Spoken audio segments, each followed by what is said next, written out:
Tonight on Texas News Primetime. The Austin Students for a Democratic Society protest President Trump's compact for higher education. An Austin Army veteran turned anti-war activist is released from custody.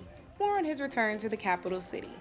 Matthew McConaughey gave UT students an exclusive sneak peek into his new movie. Campus E&E's Autumn Moon Festival celebration, how this event celebrates Asian culture. And the Longhorns' riveting win in Dallas this weekend in the event that helped build up the hype. This is Texas News Primetime. News made for Longhorns.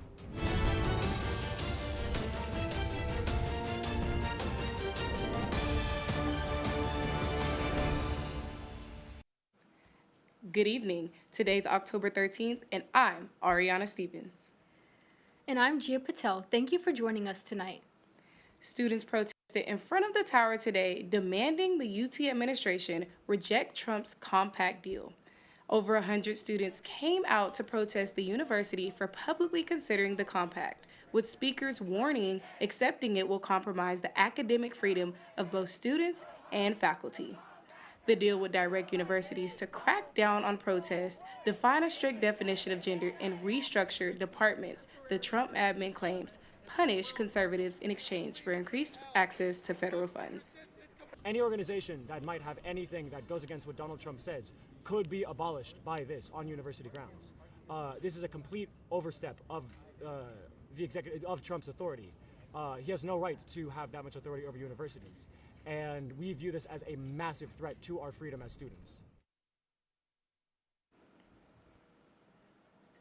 Joining us now for more on the proposed compact is Elijah Carl. How are you doing today, Elijah? I'm doing great. That's awesome. Elijah, how have schools other than UT been responding to Trump's proposal? Yeah, so UT is kind of unique in that the Board of Regents Chair Kevin L. Teif said that he's enthusiastically looking forward to reviewing and going over the compact with the administration. This was back on October 1st. We still haven't gotten a response yet, and the deadline for the compact is October 20th. As for other universities, UPenn, Dartmouth, are still reviewing, but they've shown some doubt around the compact. Arizona, USC, Brown, and Virginia are still reviewing it, and MIT straight up rejected the deal. So until October 20th comes around, we're still waiting to see where a lot of universities stand on it. Wow. Thank you, Elijah. Last Tuesday marked 2 years since Hamas's attack on Israel in the Middle East. What can you tell us about how the Austin community has been responding?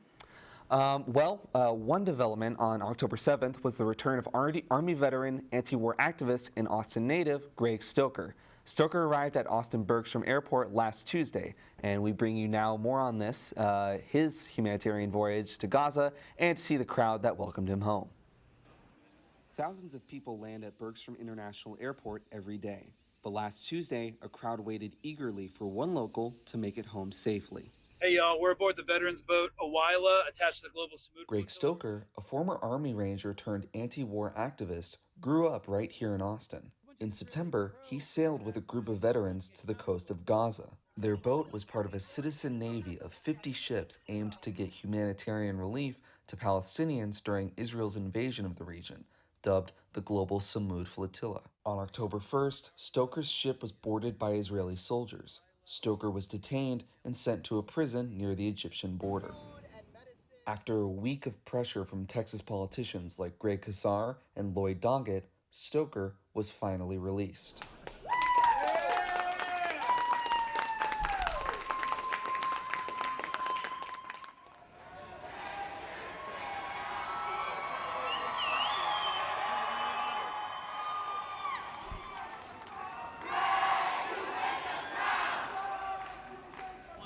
It's easy to feel like hopeless and powerless in the face of this, machine that we're attached to. Do you want to exist in a world where you can exist at brunch year after year while entire people are being annihilated off the face of the planet, live streamed on social media? That's not really who I want to be. Among those waiting for the vet was his father, James Stoker. Well, it's just wonderful that he's got an audience and he can spread the word. Being a vet helps him a lot, and it's Not as bad when he was doing 4 deployments in Afghanistan, but it was pretty rough. Elijah Carl, TSTV News. Stoker also claimed Israeli guards withheld medication from activists, stating that they didn't have, quote, doctors for animals. Climate activist and flotilla member Greta Thunberg called the prison she was held in a torture camp in a public statement she made. In the studio, Elijah Carl, TSTV News. Thank you, Elijah. Can you tell us a bit about how other Austin groups have marked 2 years since the October 7th attack?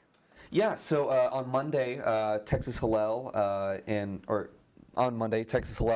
held a memorial where the names of those killed during the attack were shown in a sort of memorial video. Around 200 or so students were actually present at the event, according to the Daily Texan. Thank you, Elijah, for bringing us current events. More out of the Middle East. An official ceasefire between Israel and Hamas began on Friday. Trump announced that both parties had signed a peace deal on Wednesday, Truth Social. As part of the deal, Hamas has to release the 50 remaining Israeli hostages, and Israel has to release 250 Palestinian and 1,700 Gazan citizens that have been held hostage in Gaza, according to CBS News. Israel also has to begin withdrawing troops from the Gaza Strip as Trump boarded Air Force One to fly to Israel yesterday. He said, quote, "The war is over." Texas is now involved in President Trump's deployment of troops to major American cities. Trump requested Governor Abbott to send 200 troops from the Texas National Guard to Chicago last week. These troops are tasked with protecting ICE agents and federal property. While Abbott is in full support of the move, some Democrat representatives say it's an abuse of Trump's authority. A federal court blocked the deployment of federal troops in Illinois, but state troops are still allowed to be under federal control. Trump also deployed the National Guard to Portland last week, a move which has also been temporarily blocked. Over the weekend, many federal workers received layoff notices. As many as 4,200 workers over 7 agencies received notice that they were being laid off at the end of last week, according to NPR. The layoffs hit at least 7 agencies, with the Department of Treasury, the Department of Health and Human Services, and the Department of Education are the hardest hit. The layoffs come after many threats by President Trump to lay off federal workers as punishment for the Democrats amid the government's ongoing shutdown. An update to an ongoing death penalty case as a Texas court has delayed the execution.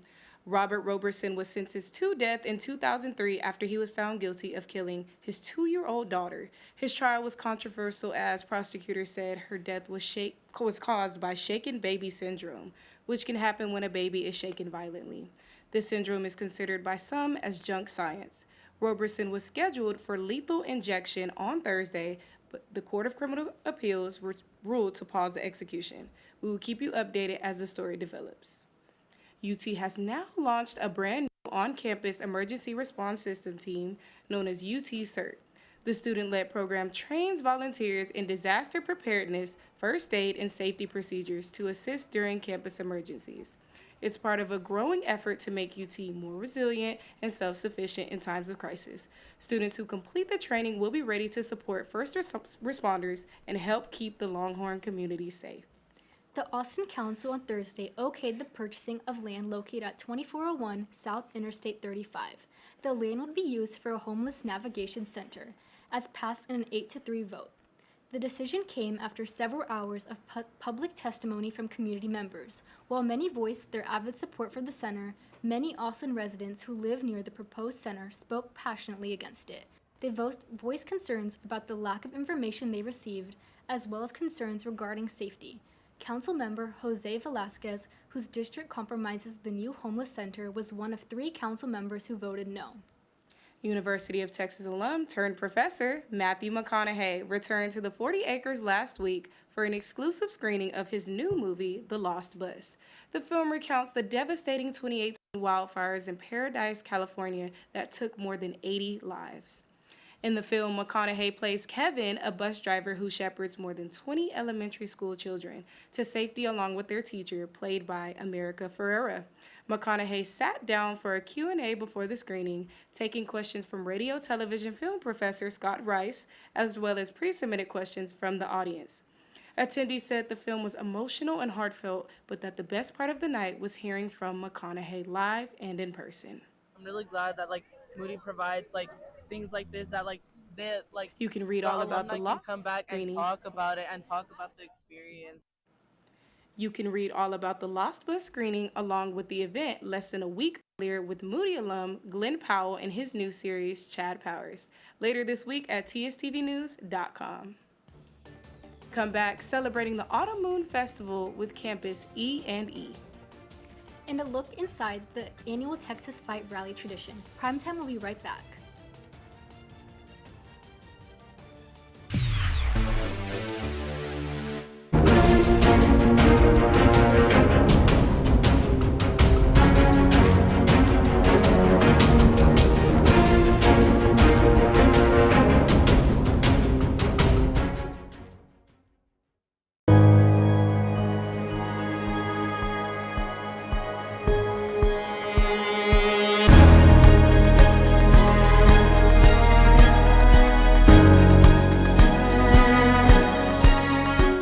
Thirteen of the 48 club sports offered by the university now require students to submit proof of sex assigned at birth. I know deep down they would probably want to stay with the university. No way in hell anybody's going to tell my daughters what to do with their bodies. This state is one of the worst in child education. We can't take it anymore seeing those scenes. Going to Hillel on Friday night, all my family members kept texting me not to go. There's a huge housing crisis in Austin. Do you have a plan in place to address this issue?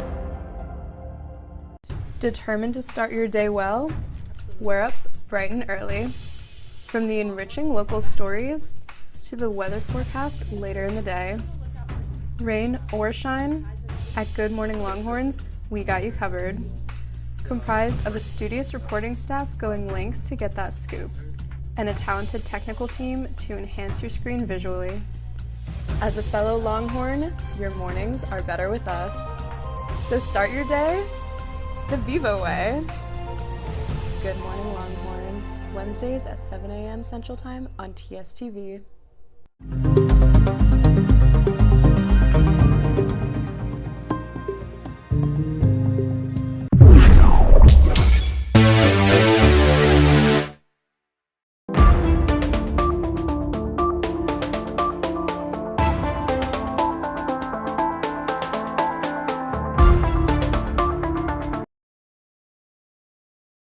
Welcome back to Primetime. Last Wednesday, Campus Events and Entertainment hosted the Autumn Moon Festival in celebration of Chinese culture. Among the festivities were mooncakes and a lion dance performance. TSTV News' Daniel Davila brings us more about the event. And the festival, E&E will be hosting. I think it's really important, especially now, for people to share their own cultures, no matter who you are, where you're from. Singer Wilson Bai is part of the Korean Music Association, a group that performed last Wednesday at the Texas Union. This was actually my first performance with KMA, and can't say it went poorly, so I would say it's a very successful debut, and I'm very happy with it, and that was my favorite part. Campus Events and Entertainment hosted the Autumn Moon Festival, a harvest festival celebrated in Chinese culture. The festival dates back over 3,000 years and takes place on the day the moon is at its fullest and brightest. Students also had the chance to win raffle prizes. Freshman Kimberly Ibarra was one of the lucky few. It feels really cool because also my friend won the raffle, so one time we lost the raffle together and we lost the winning ticket, so it's like, oh, we get redemption arc. A lively lion dance also made an appearance at the event. The lion dance symbolizes power, wisdom, and good fortune. At the Union, attendees decorated Chinese folding fans, created mooncakes out of clay, and made festive lanterns. And it wouldn't be a moon festival without mooncakes. The event provided students with a variety of food like dumplings and egg rolls. Rigo Guiterres, Director of Student Programs, says E&E aims to bring awareness to traditions and cultures all over the world. He adds that events like these are fully organized by students from planning to execution in just 8 weeks. We hope students keep coming to the unions to enjoy events, and I hope that this Autumn Moon Festival is an event that they'll remember for the rest of their time at UT. Daniel Davila, TSTV News.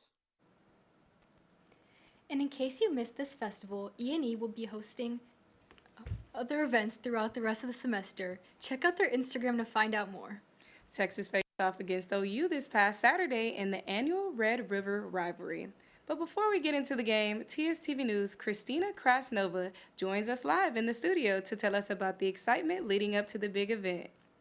Thank you so much, Arianna. The Texas Fight Rally and Parade was held last Wednesday. The parade started off at the corner of Guadalupe with student groups including the Longhorn Band, cheer, and numerous spirit organizations making their way to the tower. Now, let's take a closer look at how students celebrated the occasion. I remember as a freshman, I was just like, wow, like this is crazy. Like this is a normal like Wednesday evening for us. Last Wednesday, the Texas Exes held the annual Texas Fight Rally and Parade. It's been a tradition here at UT since 1916, sending our football team off to victory against OU. Vanessa Rubio, the rally's second-time MC, says this year's turnout was huge. These barricades out here, they were filled.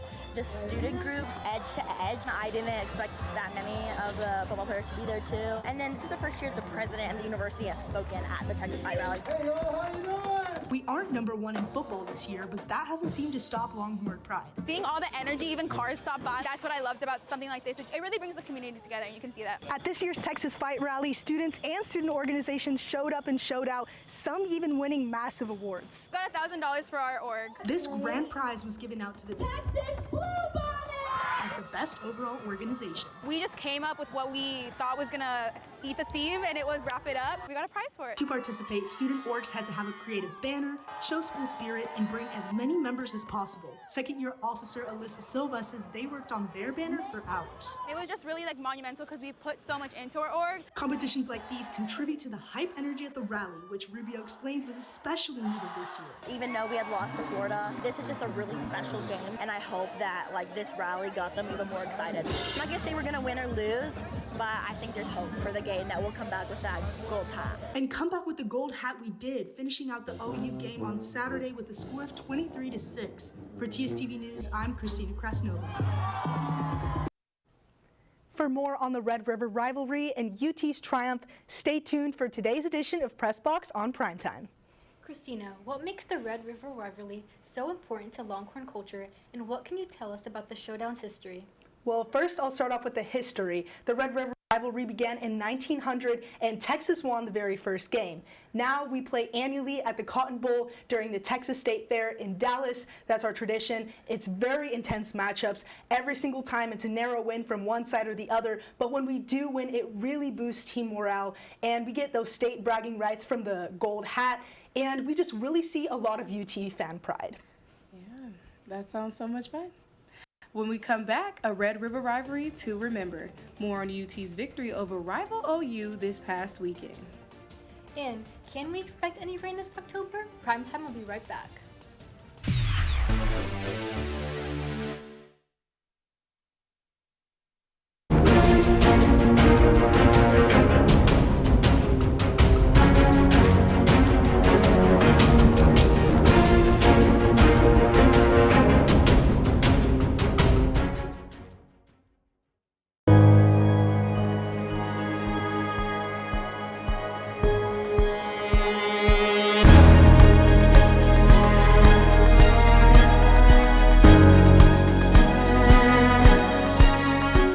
Thirteen of the 48 club sports offered by the university now require students to submit proof of sex assigned at birth. I know deep down they would probably want to stay with the university. No way in hell anybody's going to tell my daughters what to do with their bodies. This state is one of the worst in child education. We can't take it anymore seeing those scenes. Going to Hillel on Friday night, all my family members kept texting me not to go. There's a huge housing crisis in Austin. Do you have a plan in place to address this issue? Determined to start your day well? We're up bright and early. From the enriching local stories to the weather forecast later in the day. Rain or shine, at Good Morning Longhorns, we got you covered. Comprised of a studious reporting staff going lengths to get that scoop, and a talented technical team to enhance your screen visually. As a fellow Longhorn, your mornings are better with us. Welcome back to Primetime. We're halfway through October, but fall weather continues to elude us. Daniel Daviles here with all you need to know in this week's weather. How are you doing today, Daniel? I'm doing great, actually. So, good evening, Austin. We're closing off today with warm temperatures in the high 80s and clear skies as we move into the night. Temperatures will gradually drop, with overnight lows settling near 67 degrees. Tomorrow we're looking at another hot day where temperatures are expected to stay the same as today with a high of 92 and a low of 64. The skies will be clear and sunny, so be sure to stay hydrated. Looking at our 7-day forecast, while it may be the fall season, these temperatures are not backing down. We expect sunshine throughout all the week with highs consistent in the 90s. Wednesday will be a high of 92 and a low of 64. Thursday is a high of 91 and a low of 68. And Friday with a high of 93 and a low of 70. Saturday will start with a high of 93 and a low of 63, but could break the pattern with some overnight showers, with Sunday bringing us back to those clear and sunny skies. However, the start of next week seems to show signs of rain, so be sure to pack your umbrellas. Thanks, Daniel, for prepping us on the Austin weather. When we come back, Texas football delivers at the Red River rivalry game against Oklahoma. And Diane Keaton, actress known for her roles in The Godfather, dies at 79. Primetime will be right back.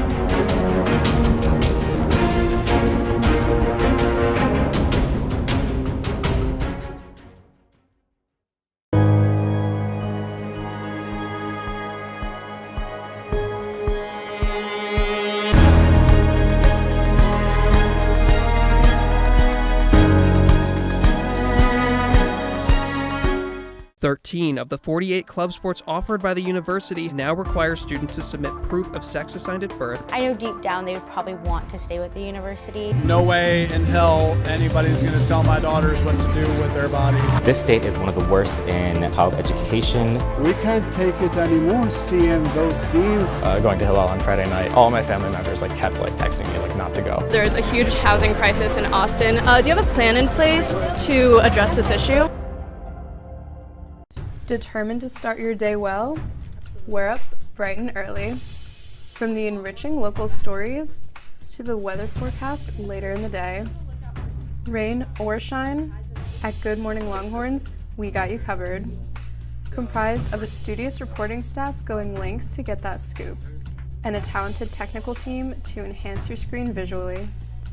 As a fellow Longhorn, your mornings are better with us. Welcome back to Primetime. Texas football getting back into the swing of things, taking home a decisive victory against OU. Luis Perez has the latest for Press Box on Primetime. How are you doing today, Luis? I'm doing great. I'm ready to get into all things Texas football. We are too. Luis, what can you tell us about Texas' victory over OU this weekend? The Longhorns entered 2025 with lofty expectations, but stumbled early. Losses to Ohio State and Florida exposed weaknesses in consistency, third down execution, and protection for Arch Manning. Texas looked out of rhythm, struggles mounting in the passing game and on sustaining drives. But in their season-defining moment against Oklahoma, the team showed signs of life and purpose. In the Red River Showdown, Texas delivered a statement, a 23-6 victory over number 6 Oklahoma. This team started slowly in the beginning, but they have still not allowed Oklahoma to score a single touchdown in the past 2 seasons. Arch Manning went for 21 of 27 with 166 yards and a touchdown, with none of his passes being intercepted along the way. The defense held OU to just 258 total yards and secured 3 interceptions, 2 of which came from Malik Muhammad. Running back Contravion Wisner also added 94 yards on 22 different carries. Texas controlled the line of scrimmage in the second half, outgaining Oklahoma 188-88. Huge interceptions, momentum plays, and strong defense anchored this marquee showdown in Dallas. Texas football seems to be getting their act together. How's volleyball faring lately? Well, Texas volleyball has been on an absolute tear, now moving to 6-0 in SEC play. After sweeping their first 4 opponents in conference play, the Longhorns look to keep their streak alive in a top 25 showdown against Tennessee.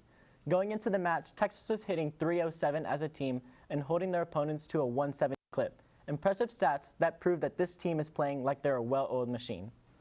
Texas got off to a hot 3-0 start in set 1, starting at the defensive end. Huge tussle plays by Ramsey Gary and Kari Spears keep Texas alive and seize control over the first set. Tennessee fought back, however, eventually leading to a decisive 5th set. Tough serving from the Longhorns helped them dominate this match, 15-7 in the 5th set. Tori Stafford has undoubtedly been one of the leading forces for Texas this season. Against Tennessee, she posted 30 kills, 3 aces, and 2 blocks and 8 digs. Absolutely filling the stat sheet, Stafford and the Longhorns look to continue their dominant streak on October 17th versus Arkansas in Austin. Sounds like volleyball is taking this season in stride. How are things going for Texas soccer? Yeah, Texas soccer has hit a challenging stretch marked by inconsistency on both ends of the field. The team has the talent to compete with anyone, but maintaining shape, discipline, and composure under pressure remains the key to unlocking their full potential. Cleaning up these details could mean the difference between a solid season and a standout one. Their 5-1 loss to number 10 South Carolina was a stark reminder of the work that still needs to be done. The Gamecocks controlled the tempo and punished on the defensive gaps, spreading the attack across 4 different scorers. Texas showed flashes of defensive intent, generating a few promising chances, but couldn't keep the pace after early match setbacks.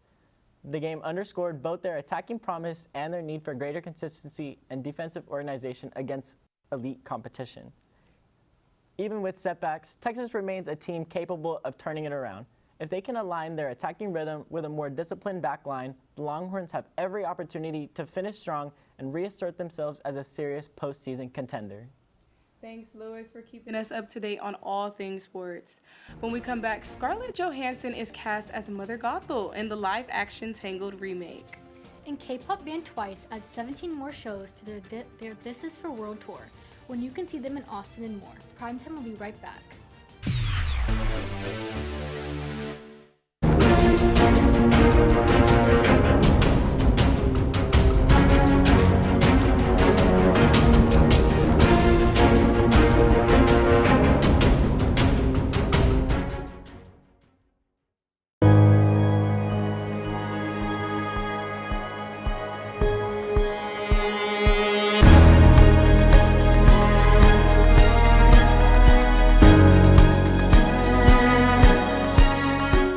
Thirteen of the 48 club sports offered by the university now require students to submit proof of sex assigned at birth. I know deep down they would probably want to stay with the university. No way in hell anybody's going to tell my daughters what to do with their bodies. This state is one of the worst in child education. We can't take it anymore seeing those scenes. Going to Hillel on Friday night, all my family members kept texting me not to go. There's a huge housing crisis in Austin. Do you have a plan in place to address this issue?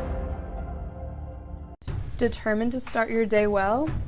We're up bright and early. From the enriching local stories to the weather forecast later in the day. Rain or shine, at Good Morning Longhorns, we got you covered. Comprised of a studious reporting staff going lengths to get that scoop, and a talented technical team to enhance your screen visually. As a fellow Longhorn, your mornings are better with us. So start your day. Welcome back to Primetime. The much-anticipated remake of an animated classic is now underway. Megan Dean is here to talk about what you need to know in music, movies, and more. How are you doing today, Megan? I'm doing well. How are you? I'm doing great. Diane Keaton, a popular actress in roles such as Father of the Bride, Annie Hall, The Godfather Trilogy, etc., has died at the age of 79. The cause of her death is still unknown at the moment. The actress had a 50-plus year Hollywood career and won an Academy Award, 2 Golden Globe Awards, and a BAFTA Award. Her last role before passing was a comedy film called Summer Camp in 2024. Megan, have you watched any of Diane Keaton's movies? No, I have not, but I know she is very popular in her role Annie Hall in the 1977 rom-com Annie Hall movie. So I might watch it because I'm a real sucker for rom-com movies. Tangled is headed back to the big screen, this time in live action. After the box office failure of Snow White, as reported by Deadline, Disney was hesitant to move forward. The project was put on hold in April, but 6 months later, it's back in the works. Scarlett Johansson is being considered for Mother Gothel, the iconic villain. The lead roles of Rapunzel and Flynn Rider haven't been casted yet, but the fans are hoping for Sabrina Carpenter and Taylor Sakar Perez. Disney is aiming for this to be a Gen Z and millennial hit, since the original movie is only 15 years old. Megan, what do you think of a live-action Tangled remake? I would actually like to see that because I saw the animated version and I thoroughly enjoyed it, so I can't wait to see if it comes out in theaters. Twice, a K-pop girl group, is going on tour across North America. Their This Is For World Tour includes stops at Austin in the Moody Center and Dallas in the American Airlines Center. The concerts will be held in the beginning of next year. Tickets for the tour went live last week through Ticketmaster and have nearly sold out. Twice is expected to perform fan favorite songs from their recent album 10, The Story Goes On. That's your Monday briefing. For more before our next show, be sure to follow Texas News Primetime on social media. And check out our website at tstvnews.com. Signing off, I'm Arianna Stevens. And I'm Gia Patel. From all of us at TSTV News, thank you for watching. Now go out and change your world.